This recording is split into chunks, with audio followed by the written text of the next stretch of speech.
Barua ya kocha namba 135.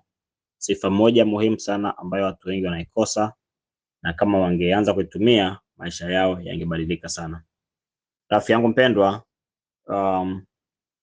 kwa siku za karibuni nimekuwa najiuliza swali moja muhimu sana ambalo kulingana na uzoefu na muda niliokuwa najihusisha na watu kupitia uandishi, mafunzo, ushauri, usimamizi, ni kitu gani ambacho kinawakwamisha watu wengi sana. Na nikakumbuka kwamba sasa hivi tuko kwenye zama za mapinduzi ya teknolojia, hasa kwenye upande wa akili mnemba, yani artificial intelligence, ambako kila mtu anaweza kupata maarifa yote anayotaka. Mtu anaweza kupata majibu ya kitu tunachotaka. Sasa hivi itaita mwalimu, itaita kitabu, ni wewe kuingia kuuliza maswali sahihi na utapata majibu yote ambayo unayataka. Sasa ina maana kwamba kumekuwa na demokrasia kubwa sana kwenye upande wa maarifa na taarifa. Yaani hakuna mtu anaweza kuzuia kujua kitu chochote kile. Lakini sasa mbona bado watu hawapigi hatua kubwa kwenye maisha? Mbona bado watu wanabaki pale pale? Kwa nikaona niulize akili mnemba sasa, ambayo pia ina majibu ya kila kitu na imekuwa inaulizwa vitu vingi na watu wengi. Na nikauliza tu swali rahisi. Kulingana na kile ambacho unakiona kwa watu wengi wanaozungumza nao, ni sifa ipi moja ambayo watu wengi wanaikosa? Na kama wangeanza kuitumia ingeweza kufanya wafikie mara 1,000 zaidi katika maisha, wafanikiwe mara 1,000 zaidi.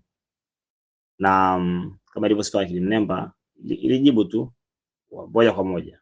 Na jibu lilikuwa ni kwamba sifa ambayo watu wengi wanaikosa ni uwezo wa kutenda kwa vitendo bila kuchelewa. Kuchukua hatua kwa vitendo bila kuchelewa. Yaani kuchukua hatua kwa uthabiti na kwa mfululizo. Kwa ufupi ni kwamba watu wengi hawachukui hatua za kutosha.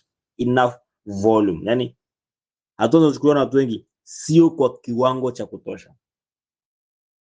Watu wanapata maarifa, watu wanapata ushauri, watu wanapata kila kitu, lakini kugeuza hayo maarifa kuwa vitendo vya kutosha ndipo wengi wanapokwama. Na hii sasa turudisha ni kanuni yetu kuu ya kisima cha maarifa, ambayo ni maarifa jumlisha vitendo sawa sawa na mafanikio. Hii ndio kanuni kuu ambayo tunaishi nayo na ambayo ndio inatofautisha na watu wengine wote. Na tunapotaka kuwa makini hasa na maisha yetu, tunapotaka kupiga hatua kubwa, ni lazima turudi kwenye msingi huu.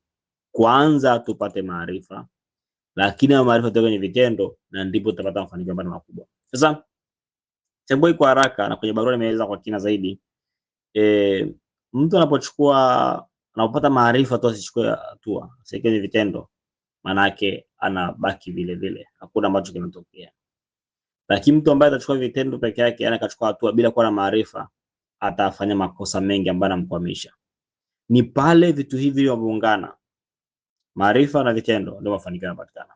Sasa kwenye ulimwengu wa sasa wa akili mnemba, ambao vitu vingi vinapatikana, maarifa yanapatikana kwa urahisi, kinachokosekana ni vitendo. Vitendo vya kutosha, vitendo vya haraka, vitendo kwa msimamo. Yaani kuna vitu vitatu hapo: kuna kutosha, kuna haraka, kuna msimamo. Kuna watu wanachukua hatua lakini ni hatua za kawaida, ndogo ndogo sana, hawapigi hatua. Watu wanachukua hatua lakini kwa kuchelewa. Na mtu anakusanya taarifa, anasubiri, yeye achukua hatua ameshachelewa. Sasa lakini ambao anachukua hatua, asipoona matokeo anaacha kuchukua hatua.